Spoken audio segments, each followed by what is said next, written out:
integrate 1 divided by 2 plus cosine of theta.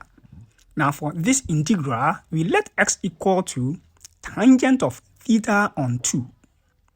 Now if we do this, we have these simple substitutions. We have d theta equals 2 dx all divided by 1 plus x squared. And we have cosine of theta to be equal to 1 minus x squared divided by 1 plus x squared. Check the description for the proof or the link to the proof of these two substitutions. Or you can check the comment section, you will get the link to the proof of these two substitutions.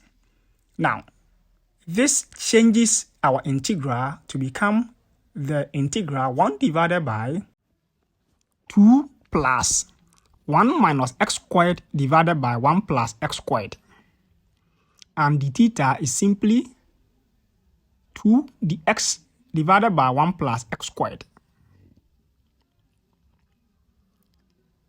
I think this is very simple. I've told you to check the description for the proof of these two substitutions, or check the comment section.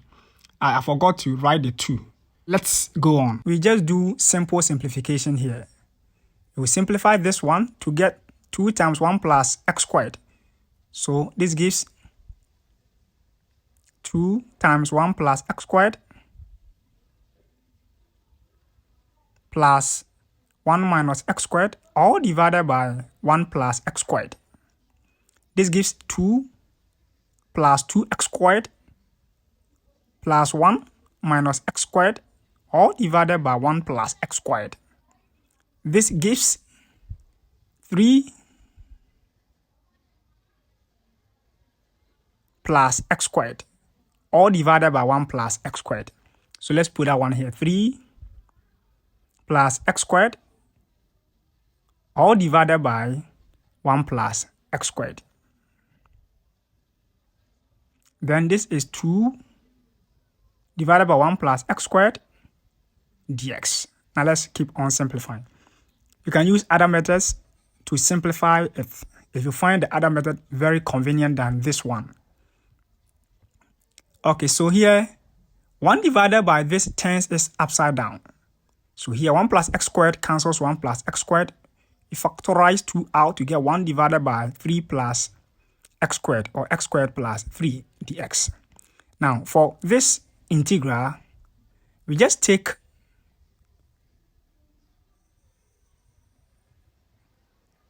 root 3 squared to represent 3, because 3 is simply root 3 squared. That is, the square will cancel the square roots.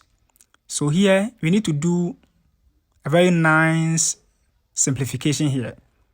We are going to factorize root 3 squared out. And here we get x squared divided by root 3 squared plus 1. Wow, that is very nice. So you see that if we send the root 3 squared inside, we come back to this original expression. Now, we have to simplify this to get x divided by the square root of 3 all squared. Wow, that's very, very simple. So we factorize root 3 squared out to get 2 divided by root 3 squared times 1 divided by x divided by root 3 all squared plus 1 dx. Now we are almost done with the calculations or with the simplification. So we let x divided by square root of 3 equals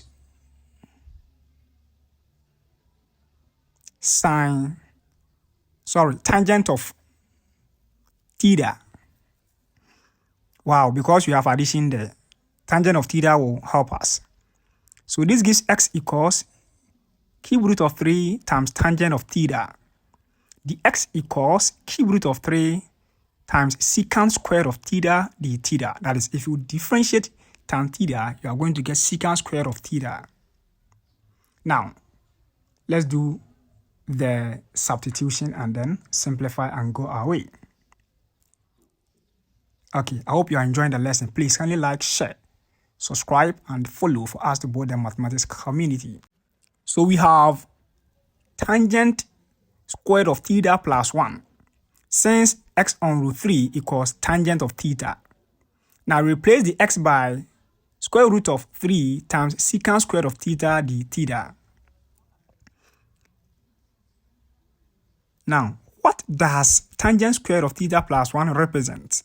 It represents secant squared of theta. So here secant squared of theta cancels secant squared of theta, and root 3 cancels one of the root 3, and you have 2 on root 3 times the integral 1 divided by,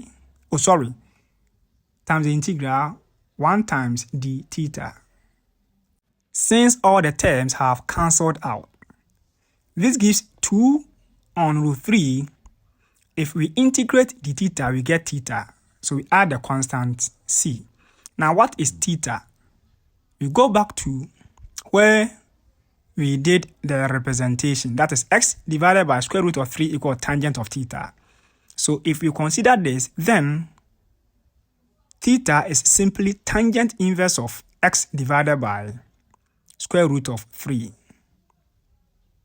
So we write 2 on root 3 times tangent inverse of x on root 3 plus c.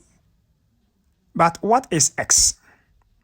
X is tangent of theta on 2. So we have 2 on root 3 times tangent inverse of, into bracket, tangent of theta on 2, all divided by root 3 plus the constant c.